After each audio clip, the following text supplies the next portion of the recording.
Hi, everyone. I'm Contessa Brewer. Thank you for joining us. Paris remains a city on edge. During a memorial Sunday for victims of Friday's terror attacks, panic broke out, sending dozens of people running for cover. Police rushed to the area, set up a perimeter with rifles in hand. After some tense moments, police said it was all a false alarm sparked by a loud noise. A manhunt is on right now for this man, Salah Abdeslam.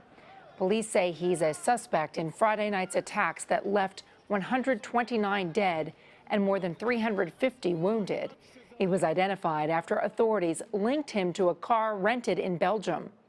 Here's where the investigation stands. In Brussels, 7 people have been arrested in connection to the attacks. At least 3 of the terrorists have been identified.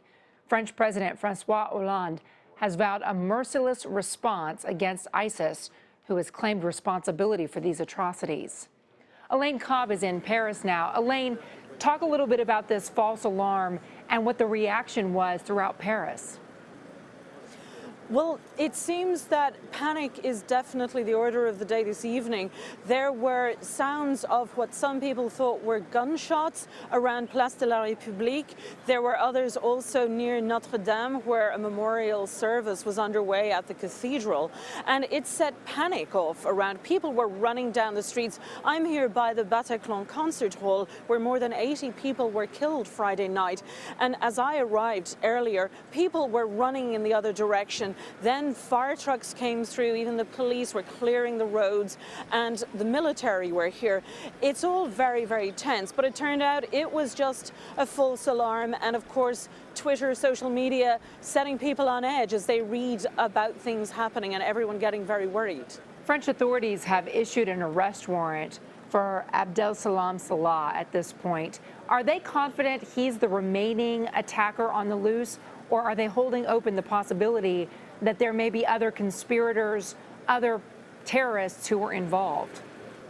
They believe he was involved in it. He has been identified as the brother of one of the terrorists who was killed during the attacks, his brother Ibrahim. So these were born in Belgium, but they were French who lived in Brussels. And earlier today, the Interior Minister of France said it was clear that the teams involved in these very coordinated attacks had at least one team working out of Belgium. And the fact that 3 of the 7 suicide bombers killed in the Paris attacks are now identified as French, what's that likely to do to the French sense of security if you know people who are living among you could be insidious terrorists waiting to attack?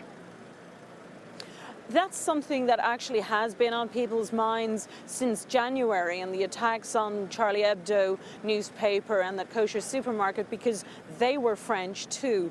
It is something that has set people on edge. It's something that the Muslim community in Paris is very aware of, and saying, you know, just because some of the Muslims in France are radicalized doesn't mean we all are, but it does make people a little more jumpy, and it's certainly making people concerned about being out in public places. This weekend, all the traditional markets were closed because it was considered just too much of a risk to keep them open. So you have a city on edge, a city in mourning, but tomorrow begins a work week. How will Paris go about trying to get back to normal? A lot of things are getting back to normal. Some of the buildings that were closed, city offices, schools, they are open again tomorrow. The cinemas are back open today, but some still remain closed. The Eiffel Tower will be closed tomorrow, and they will decide in the morning whether they will keep it closed, whether they will open it again. Disneyland Paris, very popular with tourists visiting Paris, will be closed until Wednesday.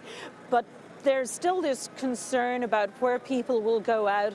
Talking to people here saying, you know, I don't want to stay home and let the terrorists win, but I'm certainly going to be a little more careful when I'm out and about.